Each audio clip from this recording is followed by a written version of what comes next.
ఒకప్పుడు జియోతో టెలికాం మార్కెట్ని షేక్ చేసిన ముఖేష్ అంబానీ ఇప్పుడు క్యాంపా కోలాతో మాత్రం మరో చరిత్ర సృష్టించాడని చెప్పాలి. కేవలం 10 రూపాయల డ్రింక్తో సుమారుగా 1000 కోట్ల పైన సంపాదించాడనమాట. అది కూడా కేవలం 18 నెలల టైంలోనే. సో ఇది మాత్రం మామూలు విషయం కాదు. అసలు ఇది ఎలా సాధ్యమైంది అనే దాని గురించి అయితే మనం ఈ వీడియోలో మాట్లాడుకుందాం. సో ఈ వీడియో చాలా అంటే చాలా ఇంట్రెస్టింగ్గా ఉంటుంది. మీరు మా ఛానల్ సబ్స్క్రైబ్ చేసుకున్నారంటే మాత్రం ఇలాంటి మోర్ ఇంట్రెస్టింగ్ వీడియోస్తో నేను మీ ముందుకు వచ్చేస్తాను.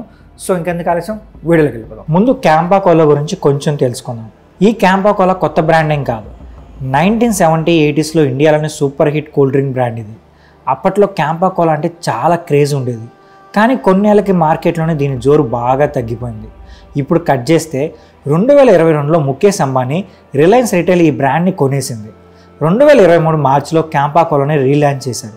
ఇంతకీ ఈ రీలాంచ్ ఎందుకు అంత స్పెషల్? అసలు 10 రూపాయల బాటిల్తో 1000 కోట్లు ఎలా సంపాదించారనే దాని గురించి మనం ఈ వీడియోలో తెలుసుకుందాం.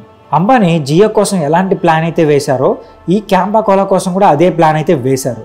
జియో ఎప్పుడు వచ్చిందో మీకు గుర్తుంది కదా. అది వచ్చినప్పుడు ఫ్రీ కాల్స్ అలాగే ఫ్రీ డేటాతో ఆ మార్కెట్ని మొత్తం షేక్ చేసి పడేశారు. అదే ఫార్ములాని క్యాంపా కోలా కూడా అప్లై చేశారు. క్యాంపా కోలా 200 ml బాటిల్ని కేవలం 10 రూపాయలకే సెట్ చేశారు. ఇప్పుడు చెప్పండి, కోక్, పెప్సీ బాటిల్ ధర ఎంత ఉంటుంది? దాదాపు 20 నుంచి 25 రూపాయలు ఉంటుంది కదా. అంటే క్యాంపా కోలా ధర సగం కంటే తక్కువ అన్నమాట. ఇండియాలో ధరలకి సెన్సిటివ్గా ఉండే కస్టమర్స్కి ఈ 10 రూపాయల ఆఫర్ సూపర్ అట్రాక్టివ్గా అనిపించింది. అంతేకాదు రిలయన్స్ రిటైల్ నెట్వర్క్ని ఫుల్గా ఉపయోగించారు. Reliance Fresh, smart stores, Jio Mart ద్వారా క్యాంపా కోలాని ఇండియా మొత్తం స్ప్రెడ్ చేశారు. దాని ఫలితమే కేవలం 18 నెలల్లోనే క్యాంపా కోలా 1000 కోట్ల రెవెన్యూ దాటేసింది. ఇప్పుడు అసలు ట్విస్ట్ ఏంటంటే క్యాంపా కోలా వచ్చాక కోక్, పెప్సీ లాంటి బిగ్ బ్రాండ్స్కి కాంపిటీషన్ షురు అయింది. క్యాంపా కోలా కొన్ని స్టేట్స్లో 10% మార్కెట్ని సొంతం చేసుకుంది. అంటే ప్రతి 10 మందిలో ఒకరు క్యాంపా కోలాను కొంటున్నారనమాట. అంతేకాదు రిలయన్స్ ఇప్పుడు 500 నుంచి 700 కోట్ల రూపాయలు ఇన్వెస్ట్ చేసి క్యాంపా కోలా ప్రొడక్షన్ని కెపాసిటీ పెంచబోతుంది.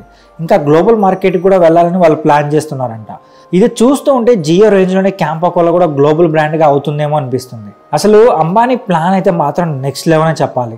ఒకటి, లో ప్రైస్తో మార్కెట్లోకి ఎంటర్ అవ్వడం. 2, రిలయన్స్ లాంటి భారీ నెట్వర్క్ని ఉపయోగించి ప్రోడక్ట్ని అందరి దగ్గరికి చేర్చడం. 3, కస్టమర్ని ఫోకస్ చేసి వాళ్ళకి నచ్చేలా ప్రోడక్ట్ డిజైన్ చేయడం.